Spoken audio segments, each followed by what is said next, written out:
And go, you're saying. So we're live. Check us out here at Business Growth Time. And by live, it depends on what you're watching. Like if you're on Periscope, totally live.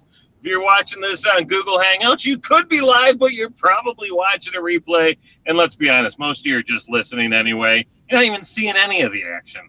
But that's okay. I'm here with my good friend, Janet E. Johnson. Today, the E stands for endearing.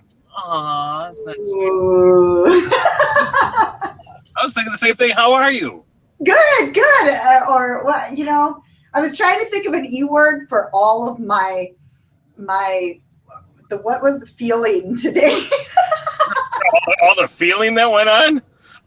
Is inappropriate a word? Because it was definitely inappropriate. Oh wait, no, it's inappropriate. My bad. It was. So that's our conversation today. I know Terry just had a little vacay. You enjoyed the lake, it sounds like. We're going to talk about that because I think it's an important topic about how you mix work with vacation and how you get back into work after vacation. I think that's a great subject for later. We got to blab now. Yeah, we got to talk about Blab, but yeah, and I kind of forced a lot of work upon him. Oh boy, it worked. Yeah, I forced a lot of work on you. I'm like, come on, dear, we got to record a show. So he's like, hey, just on my first day. I thought we already did a show, but that wasn't really a show. That was just trying out to see if we could do a show, maybe sometime. Exactly. So I thought, you know what, it's perfect to talk about this subject because what we're talking about is we tested out with Steve Caggiano this morning, who happened to be our last guest on our show. So if you didn't catch the last podcast, he was the very last guest on the show. I believe that was show number 62. And we actually tested out this new platform called Blab.im. BLAB.im. Yeah, real simple. Exactly. Nope. Exactly. And it's what's your thought on it? First thoughts. So my initial thoughts were it's kind of cool, right? I really like the ability to have up to 4 people in a session at one point. And if you could get them where they're not talking over each other, which is always going to be a problem when you have 4 people, it was really powerful. So that's my opening thought. What's your opening thought on it? My opening thought is that time out. 1 second. Time out. Hold on. Okay. Okay. Okay. My initial thought was I love the platform, the layout of 4. It's almost like the Brady Bunch type thing with the 4 and everybody's face shows at the same time, which is different from the Google Hangouts. So I love that side of it, that you're able to see all the people at the same time and it's not flashing on and off, that kind of thing. So I do really like that. Obviously, we talked to them and we had tech issues on the side of the sound because I could not get the sound turned up. Like right now, you're not even full blast and we can definitely hear the sound a lot better. So hopefully I'm louder now than I was earlier, is what you're saying. You're using the same tools? Well, Google Hangout versus Blab.im. I mean, same laptop, same hardware, same. You're not on a phone now where you were using your laptop earlier.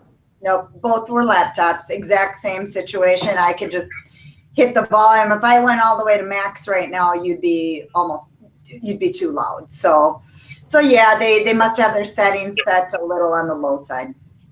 Okay. All right. Well, that's interesting. The other side of things is, yep, Gina said she can hear you good. So yeah, now she could definitely hear you, but this morning it was tough. The other side of things that, they don't have and will never have is they're not Google. So let me add to that. So it's not going to be recorded and put onto YouTube, which adds another piece for us when we're doing our recordings, obviously the YouTube power. So there's that side of things. there's good, bad. You know, we don't focus on our YouTube, so it wouldn't be the end of the world for us to get rid of that piece. So it's just something to think about. Focused on SEO, right? And SEO, last time I heard Google was kind of something, right? Not really sure. Maybe they were the O in SEO. I don't know.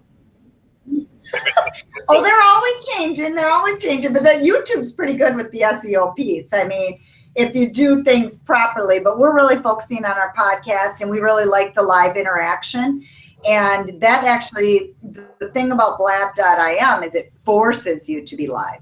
We have no choice, do we? I love that. I love it. I love it. I love it. The other thing that I really liked about it, even a step up from where we are here on Periscope, or you're on Periscope, the ability to comment back to those commenting to you. So instead of having to address them verbally, even as a presenter, you can type back and be part of that string, that thread of conversation. What I don't know is how you can go back and capture any of the information. Chris Brogan just did a Periscope about Periscope today, and why because he's kind of been bad-mouthing the tool a little bit. He's not a fan, and he was talking about it's just silly. This is not a marketing tool. I keep telling you, quit focusing and worrying about the tools all to begin with, but there's no marketing here, right? I can't really engage with any of these people. And at best, I watch the replay, and then I try and write everybody's name down really fast. He's like, never gonna happen. I'm like, I know for me, never gonna happen. Well, on Periscope, though, if you're using catch.me, KATCH.me, and you go in afterwards, I've actually sent people messages, because anybody that comments on your Periscope, you can go in and it's all listed, and you can click on their username. It takes you to Twitter, and I've sent messages. Thanks for joining me on Periscope. I've remarketed to them after the fact.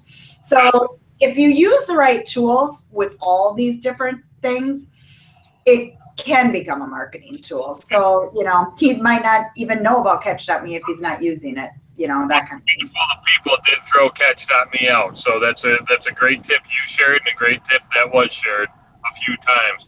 So, and one of the things that we learned here about Blab was that there are already third-party developers making additional apps to play with it, to tie into it, to make it more powerful and more user-friendly, even though technically they don't have an app yet, right? They definitely don't have a Droid, but I don't think they had an iPhone version yet, did they, or did I miss that? Stephen had said that, I believe if you go to blab.im, I haven't tried it yet, /iOS, but you can't get it in the app store yet. Okay. But, I'm not 100% certain. If he's still on, he could pipe in here, but yeah, I'm not sure. The other thing, here's the other side of it that's almost scary to me. It's cool that you can hop people in constantly. You can bring people on if you want to, and in and out. It's really cool, but all I know is I now am going to wear makeup every day of my life, because if I'm watching these and I have to hop on.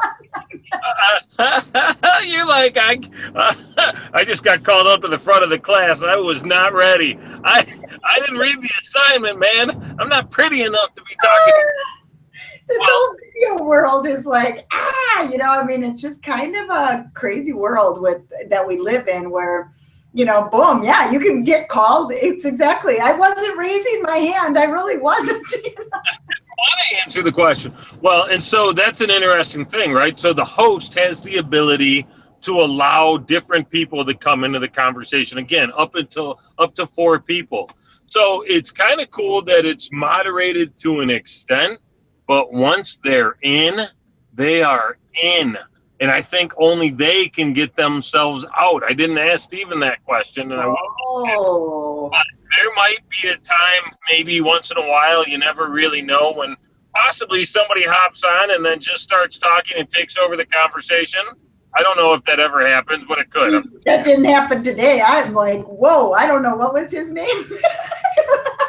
Holy cow. I'm like, okay, we have to get back to what we were doing before you started talking about a bunch of stuff that had nothing to do with what we were talking about. Stephen just said you can boot people out. You can boot people out. Okay. Okay, that's great. He was very excited about it though, and I'll give them that. At least if you're gonna jump in and start chiming in, at least be excited about it. That's fine. Exactly. No, it's a great platform. I think people should try it out. It is in beta, so it's not quite, not all the pieces are. And honestly, it's technology, and that's something I've always I'm been able to embrace technology. Some people are scared of technology, but it's one of those things where, hey, you and I had no idea how we were going to get on it, but we just said, hey, we'll go with it. Let's have fun, and it ended up working out. There were messages between us a minute and a half before we went live about not knowing how to go live. Exactly. Something to be said about that. It's kind of cool. And you're right. You just make it happen. You just go out and you do it, and it becomes a thing. So my other favorite part about it, and I talked about this during our session, was the idea that I love the concept of bringing 4 people together to have a conversation. I think that's a great number from a networking perspective to learn about people, to get better connected. And you can do it in a minute. You can organize it. The other cool thing was you could schedule it and let people know when it was going to happen, and people can subscribe to it. So you could put something out for 2 hours from now, 3 days from now. That was neat. Yeah, it was definitely neat. Steven said he wanted us to have a real Blab experience. So we did. We had a real Blab experience. Steven's an excellent digital Sherpa. He's my new social Sherpa. That's what I'm calling him. Exactly. Well, that's all we have today. We just did a really, really quick, wanted to talk about blab.im, and I hear they're just ramping it up, so it should be good. I'm looking forward to trying it and testing it out more. We did do this on Google Hangout just because I'm not quite ready for that jump with our show yet, but it will be fun to test this out a little more in the future. Absolutely. And as always, hit us up in the Facebook group. Go to Facebook, look for Business Growth Time. You'll find us there. We have conversations that don't even involve us chatting, just like this. So we're happy to do that or connect with you any way possible. Awesome. All right. Thanks a lot for your time. We'll talk to you guys soon. All right. Be good. Bye-bye. Thanks, Jared.